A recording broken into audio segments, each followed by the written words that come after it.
Are you pro-choice? I mean, really pro-choice. In other words, are you open to different options when it comes to pregnancy? Open your eyes, your prize is right before you somehow. Whatever you do, just don't miss now. Choices are at the heart of a 40-year-old organization in Denver. Alternatives Pregnancy Center is focused on supporting women through multiple options when it comes to pregnancy. We get to offer them an opportunity to choose their own path. We get to offer them an opportunity to choose life. And when it hit me that I was pregnant, I just started bawling like a baby. I just started crying uncontrollably. And the lady's name was Ashley, and I can say till this day, if I could ever see her again, I just want to thank her. We are serving a growing need of women facing unplanned pregnancies. It wasn't something that I had planned for. I was a competitive softball player committing to playing college. As I met the people here at the clinics, it was a very calming thing, kind of helped me come to terms with how my life was changing. As soon as I learned the role that alternatives played in my mom's story and then subsequently my story, it definitely propelled me to want to say thank you. I'm quickly reminded, had I not chose life, what the road would have looked like for me. We've impacted over 100,000 lives. That's families, children. We serve to unite people. And it's such a beautiful picture to paint. So I go in there and I'm just crying, and she's telling me like, it's okay, we can do options, we'll see what we can do. And I'm like, you don't understand. I can't have this baby. I was like, I'm not gonna be a good mom. And then Ashley tells me we can look at options, and she starts talking about adoption. I was like, I'm not gonna carry a baby and then give them up. And I was like, no, there's just no, we just can't keep it. There's just like, we just cannot keep the baby. She lets me sit there for another hour. I think I was there like 3 hours, but she lets me sit there for another hour as I'm crying. And I'm like, okay, I think I'm okay to leave. And I leave, but I called her like the next day. Like, I don't think I can go through with this. Like, you gotta give me the advice to get an abortion. Like, I need you to send me somewhere. And she's like, we're gonna talk on Monday. Like, just mull it over till Monday. I promise you, take that appointment that I gave you. Then we go in on Monday, and I'm still crying. And she just touches me on my knee, and she's like, whatever you wanna do, we're gonna do. You just tell me. And I start crying anymore. And I'm like, I wanna keep the baby. But I don't know what I'm gonna do, but I wanna keep the baby. And then she stayed in touch with me that whole week. She was really concerned. Like, I was really not mentally okay. I was very suicidal. And I came from not being suicidal for 2 years, but I still actively thought those thoughts. I'm like, I don't know what to do. I don't want to abandon my kid. I was like, you're not understanding the full situation here.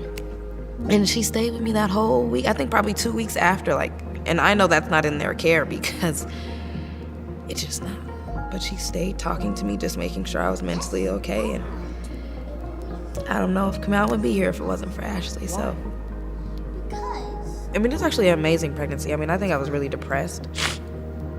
I had left my father and my child in the middle.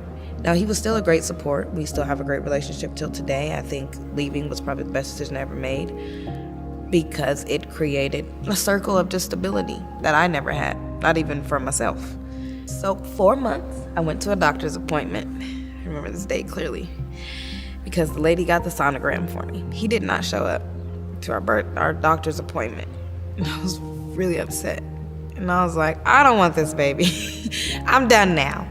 And the baby waved to me on the ultrasound, and he blew bubbles. And at that moment, I don't know, it's probably it's gonna seem crazy, but it was 8:23 on the clock. I'm like, I am excited about this pregnancy.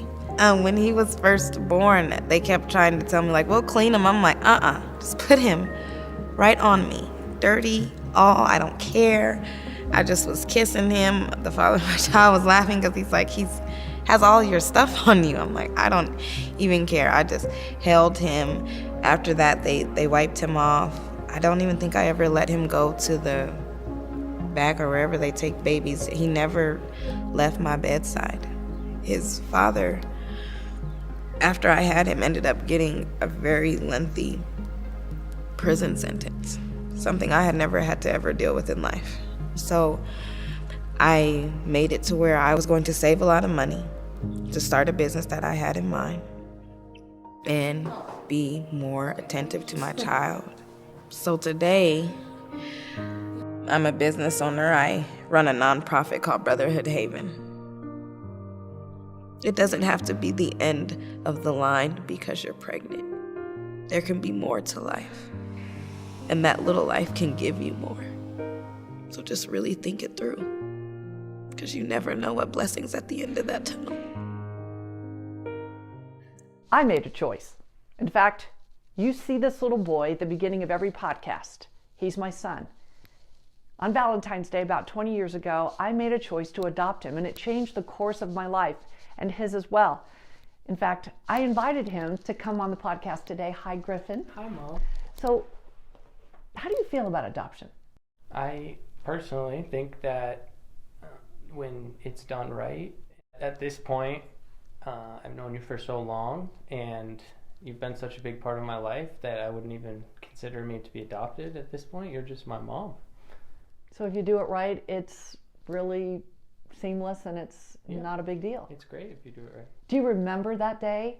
I do, a little bit. I remember the little dog that I had with the heart. I think he remembers the stuffed dog because I take it out every Valentine's Day, and I have a picture of him raising his hand.